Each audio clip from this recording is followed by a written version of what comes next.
Welcome to Mimi's Math Channel. I am going to demonstrate how to solve quadratics in context. For example 1, we have a word problem that says a floor plan shows a rectangular room with a length of 5 feet more than its width. The area of the room is 150 square feet. What are the dimensions of the room? So you want to make sure that you're answering the actual question, but before we do anything, we want to go ahead and draw the picture and then label it based off of what we have. Okay, now that we have created the visual representation and labeled it, we see that the width was not given, and then it says whatever the width is, we know that the length is 5 more. So that means to add 5 to that width. We were also told that the area is 150. So we know our formula is area is equal to length times width. Now we just substitute what we know. Area is 150. I'm going to write it the opposite with the W first and then the quantity of W plus 5. That's just a preference. You could have written it the other way around. So now I just want to go ahead and distribute and simplify. I am in standard form set equal to 0, but I did not answer the question. It says, what are the dimensions of the room? In order to answer this question, I would need to solve for W. Then take that information, substitute it back over here. I have to find the factors that will not only multiply to give me that negative 150, but they will also add to give me 5, and I can do that in Desmos. So I'm going to type in negative 150 divided by x. I'm going to hit the gear, go to my table, and I am going to add another column which looks just like this heading, negative 150 divided by x. But now I have to arrow over to the right and then add x. Make sure you arrow over, otherwise it's going to give you the incorrect information. So I'm looking for 5, which is my b. Since I see that negative 1 is 149, negative 2 is 73, I know it should be negative something. So I'm just going to go to negative 5.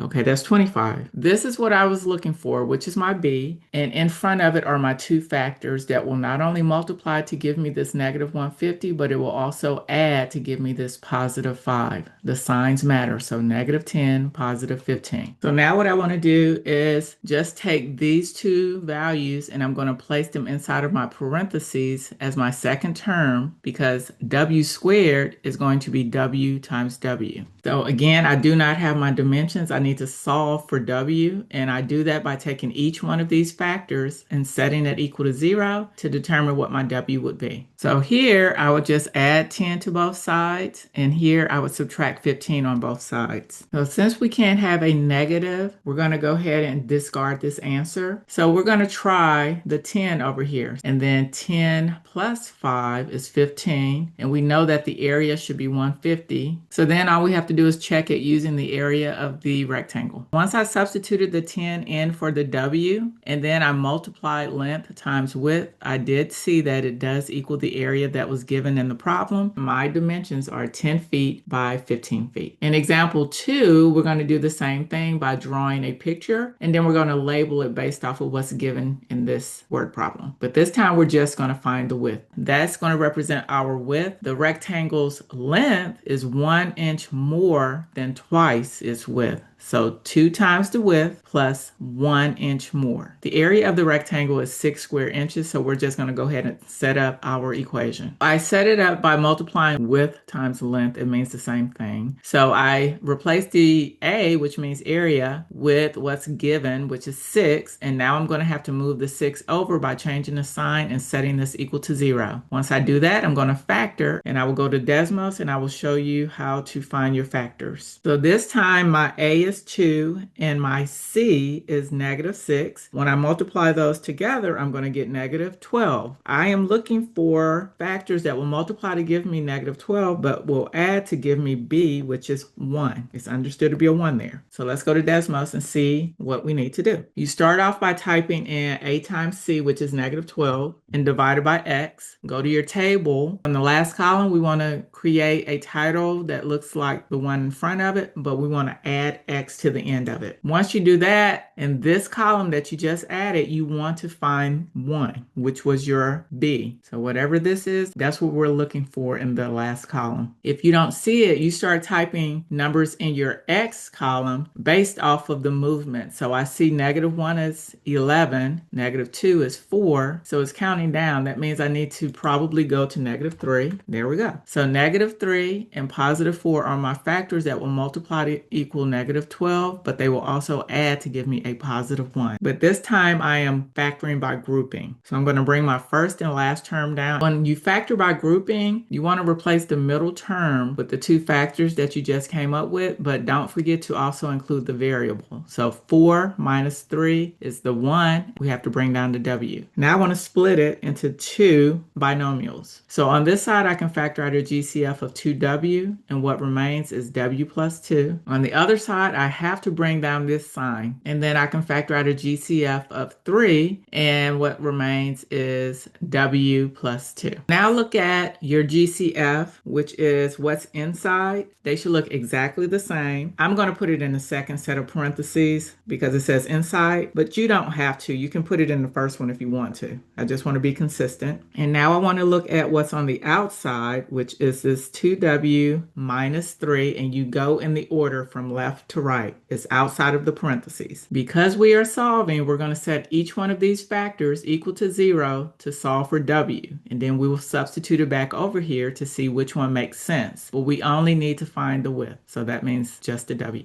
After simplifying it, I see that I have a negative value, and that would not make sense because you can't have a negative length. This one is a fraction 3/2, which is approximately 1.5 inches. Your question just asked for the width, so we are done with this problem. And then the last example, you have an office rug that's being designed with a solid colored center and a multicolored border all the way around. The center part of the rug will measure 6 feet long and 4 feet wide. The total area of the entire rug is going to be 48 square feet. So we're asked to find the dimensions of the entire rug, including the multicolored edge. I would always suggest that you draw a visual representation and then label. What we are given is the center part of our rug. So we know that that area is 6 times 4, which is 24. However, we need to know this portion that's going to be included on the edge, which is our border. And since we don't know what it is and we have two of them, we're just going to add 2 x's to this 6. And then we're going to do the same for the 4. We're going to add 2 x's. So your equation will still be area is equal to length times width, and then you would now substitute this information in. What I did is I took what I knew, the 6, which is the center portion of the rug, and I'm adding 2 x's to it because I don't know the length of this portion of the border. And then I'm going to do the same thing with my width. I'm going to take 4 and I'm still going to add 2x because I see 2 x's. And I set it equal to the area that was given for the entire rug, which is going to be 48. So now I'm just going to multiply these binomials, move this 48 over and set it equal to 0. Okay, once I finish simplifying, and again, it's just 6 times 4, which is 24, 6 times 2x, 2x times 4, 2x times another 2x, and then you're subtracting 48 on both sides, combining your like terms, writing it in standard form. Now I just want to go ahead and factor this so that I can find my x. Since it's in standard form, I want to go ahead and look for a GCF. The first number you want to look for when you're trying to test your GCF is the smallest number that you currently see. I know that I can divide 4 by itself. Can I divide 20 by 4? Yes, I can. What about 24 by 4? I can. So therefore, I'm going to bring a 4 outside of the parentheses. There is not another x, so I can't bring out a variable. So once I take the 4 out, 4 times what will give me 4x squared? 4 times what will give me 20x? 4 times what will give me negative 24. This is what it looks like now. I still haven't found x, so I'm going to continue factoring. And since I have a leading coefficient of 1, I'm literally just trying to figure out what a times c is, what the factors are that will add to 5. So I know x times x is x squared. And then in terms of what's going to multiply to give me negative 6, but add to give me 5, that's going to be positive 6 and negative 1. You could go back to Desmos if you wanted to and type in negative 6 divided by x, create another column in your table, and then look for 5 in the last column. Now I'm just going to take each one of my factors and set it equal to 0. I know there's no way that 4 can equal 0, so I can discard that one. What would x have to be plus 6 to make that equal 0? Well, it's the opposite sign, negative 6. And then what would this x have to be minus 1 to equal 0? It's the opposite sign as well, which is positive 1. Well, we have a negative 6. That wouldn't make sense. You can't have a negative length. Out of all of the factors, once I solved, 1 is the only one that makes sense. When I substitute the 1 in for the length, I end up with 8 feet. When I substitute the 1 in for the width, I have a 6. I was told earlier in the problem that the area of the rug is 48. I am going to now just test my answers by substituting it into the formula. The area is 48. I said the length is 8, the width is 6. That is true. So my final answer for the dimensions is 8 feet by 6. Building off of example 3, instead of trying to find the outermost part or the entire rug, what if we just wanted to find the center portion? This time we already know the answer is 6 by 4, but let me show you how you would set it up if you were given that type of problem. I am going to still use the area is equal to length times width. However, this time I'm told the area is 24 square feet. I only want to focus on the center portion. When I set this up, I already know that the length is 8. I don't want the entire 8. I just want the part that's highlighted, which means that I'm going to have to deduct the x's that are on the side. So what that looks like in an equation is just going to be 8 minus 2x. And then I do the same thing for my width. I want to take out the parts that I don't need, which are represented by the variables x, and I am subtracting it. The last time I added because I did not know the lengths. So just make sure you know when to add your x's and when to subtract them. So example 3 shows you when to add it, and this one is showing you when to subtract it. I'm just going to set up my equation and simplify it. Substitute it in for my area, my length, and my width. Once I simplify and I put it in standard form, I can go ahead and factor out my GCF, and all of these are divisible by 4, so that's what's going to go on the outside of my parentheses. 4 times what is 4x squared, 4 times what is negative 28x, and 4 times what is positive 24. I'm setting it equal to 0, which means I need to continue factoring so I can solve for x. So now you just multiply a times c and try to find two factors that will not only multiply to equal that answer, but they will also add to equal b. So negative 6 times negative 1 is positive 6. Negative 6 plus negative 1 is negative 7. You can also use Desmos, as I've shown you in the other examples, to find these factors. Now you just continue factoring. When I further factored, I have my GCF that I have to continue keeping up with, and then I have x times x is going to be x squared, and I have negative 6 times negative 1, which is going to give me my positive 6. I've already accounted for the center. We know that this is the correct factored form, and now I set each one of these factors equal to 0. 4 is not equal to 0, and then x minus 6 equals 0. I'm adding 6 to both sides. X is 6, and on this one, x minus 1 is equal to 0. I'm adding 1 to both sides. I have to test the x's to see which one makes sense. I know that I used 8 minus 2x for my length, so I'm going to go ahead and try to put the 6 in there and see if that makes sense. I'm also going to substitute the 1 to see if that one makes sense. So when I go ahead and substitute the 6 in for the length, I see that I'm going to end up with a negative number. You cannot have a negative length, so that one wouldn't work. If I took the 1 and substituted it in for the same expression for the length, I see that I have 6. We already know from example 3, if I looked at the length, it was 6. Now we're going to take that same 1 because we know 6 doesn't work, and we're going to substitute it in on this side to see if we get 4, which is what is shown in example 3. That should be the correct answer. So after substituting the 1 in for the width, we see that it does in fact equal that 4, which example 3 had already given us the answer. The final answer for your dimensions are 6 by 4. Thank you for watching. Remember to please like and subscribe. Have an amazing day.